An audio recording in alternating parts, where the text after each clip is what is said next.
Hello and welcome, Ken Business College apprentices. Today we are going to get into a massive marketing question. Are you actually talking to real people or are you just, shouting into the void? Let's figure out how to make sure your message lands every single time. You know that feeling, right? You're putting out amazing content. You're launching these brilliant campaigns, but it just feels like crickets. Like nobody's listening. It's almost like you're marketing to ghosts. Well, what if I told you there's a way to find your people and speak directly to them? Okay, let's dive right in. So the heart of the problem is usually this. We're marketing to these blurry, vague, abstract groups. I mean, think about it. It's like trying to have a real deep conversation with a massive crowd all at once. It's just not going to happen because your message isn't really for anyone in particular. Now look at this. This slide really changes your whole perspective, doesn't it? Over on the left, 18 to 25-year-old fitness enthusiasts. I mean, that's a total guess. It's an idea. But on the right, Jordan is a person. You can actually picture Jordan, what he wants, what his struggles are, what would make him stop scrolling. You can talk to Jordan. And that, my friends, brings us to the secret weapon, the buyer persona. Now hold on, this isn't about just making someone up.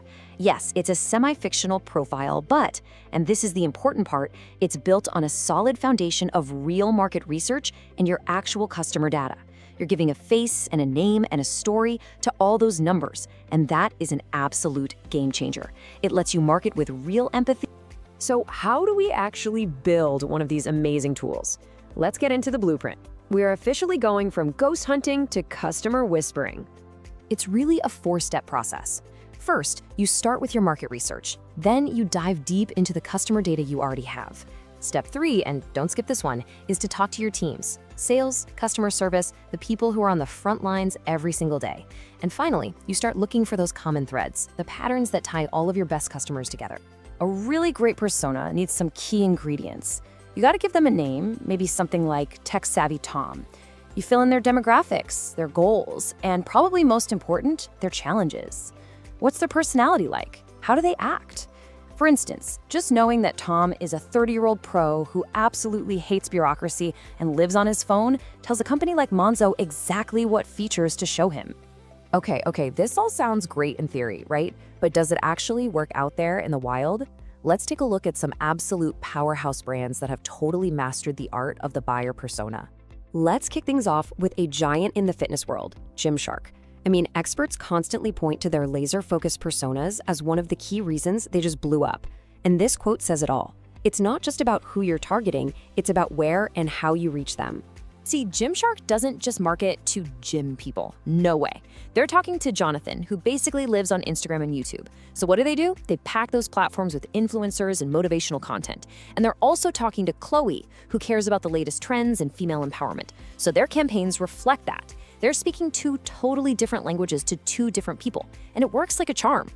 And this isn't just for super niche brands. Take a look at Tesco. They serve millions of people, but they do not use a one-size-fits-all message.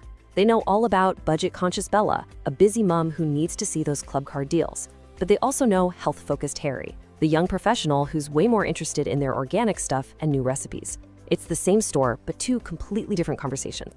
And hey, this isn't just for B2C either.